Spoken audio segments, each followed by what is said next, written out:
उपस्थित समाज बांधवांनो,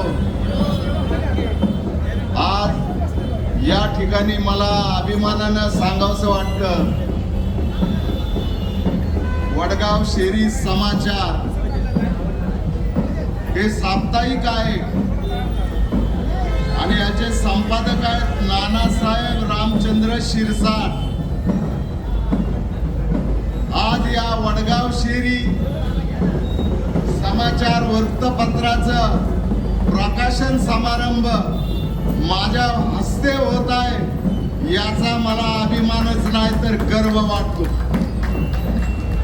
समोर बसलेली टाळ्या वाजवणाऱ्यांमध्ये मला मानणारे भरपूर आहे आणि टीका करणारे भरपूर आहे, पण मला अभिमान वाटतो आज की ज्या अण्णाभाऊ साठेंना सायकलवर फिरवण्याची जबाबदारी माझ्या आजोबांनी सोपवली होती आणि त्या समोरच्या खड्ड्यामध्ये एक आण्याचे भजे आणि शिळ्या भाकरी अण्णाभाऊंनी आम्ही बसून खाल्लेल्या त्या खड्ड्यात अण्णाभाऊंना स्वप्नातही वाटलं नसावं की जगातला पहिला पुतळा माझा सारस बागेमध्ये बसेल।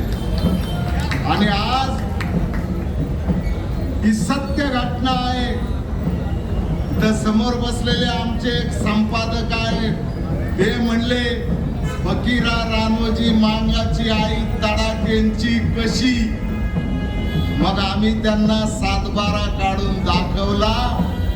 तडाखे इज मांग, तडाखे वाज मांग, तडाखे विल बी मांग। आणि फकीरा रानोजी मांगाची जी आई आहे ही तडाख्यांची।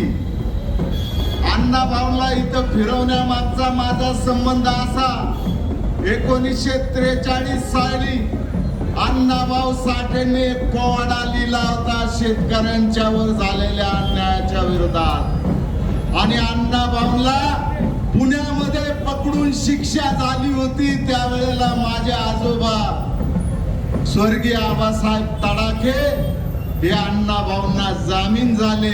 तेव्हापासून अण्णाभाऊंची जबाबदारी आमच्या तडाखेंच्या घरावर पडली होती आणि अण्णाभाऊंना फिरवण्याचं भाग्य मला लाभलं। याच्यातच माझं आयुष्याचं कल्याण झाल्यासारखं वाटतं। आज हे कल्याण यासाठी समाधानाने बोलतो।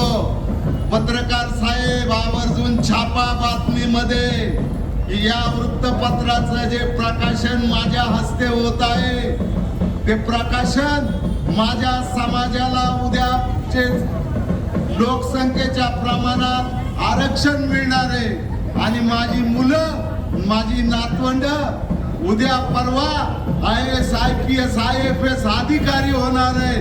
त्यांची पुढं प्रगती होण्यासाठी या वर्तमानपत्रानं वडगाव शेरी समाचारानं खूप मोठा त्याग करायचा आहे असं मी साहेबांना, संपादकांना विनंती करतो। आणि आज आपण या ठिकाणी शांततेने माझं ऐकलं, तसं पाहिलं तर माझं बोलणं सुद्धा वाकड्यातच असतं, पण आज जे स्टिकर जे प्रकाशित केलं गेलेलं आहे, हे स्टिकर इतकं महत्वाचं आहे की मांगाचा नाद नाही बरा आणि मातीत घालेल पुरा। हे स्टिकर मांगाचं लेकरू आता जागृत झालेलं आहे आणि ते रस्त्यावर उतरले आणि आपल्या गाडीवर अभिमानानं आणि स्वाभिमानानं स्टिकर लावून फिरत आहे। हे फक्त मांगांसाठी नाही, आम्ही सगळ्या जातीच्या, सगळ्या बहुजन नेत्यांचा आम्ही सन्मान केलेला आहे। तुम्ही कृपया माझ्या अण्णाभाऊंचा आणि लवजींचा नाद करायचा प्रयत्न करू नये, कारण शेवटी लवजी अण्णा आणि अण्णाभाऊ साठे हे आज पण बाप आहे आणि उद्या पण बाप आहे आणि परवा पण बापच राहिल्याशिवाय राहणार नाही। म्हणून आपण अण्णाभाऊंच्या जयंतीला मला ऐकून घेतलं, त्याबद्दल मी आपला आभार मानतो। आणि वडगाव शेरी समाचार या वृत्तपत्राचं प्रकाशन झालं असं मी जाहीर करतो। धन्यवाद। जय लवजी।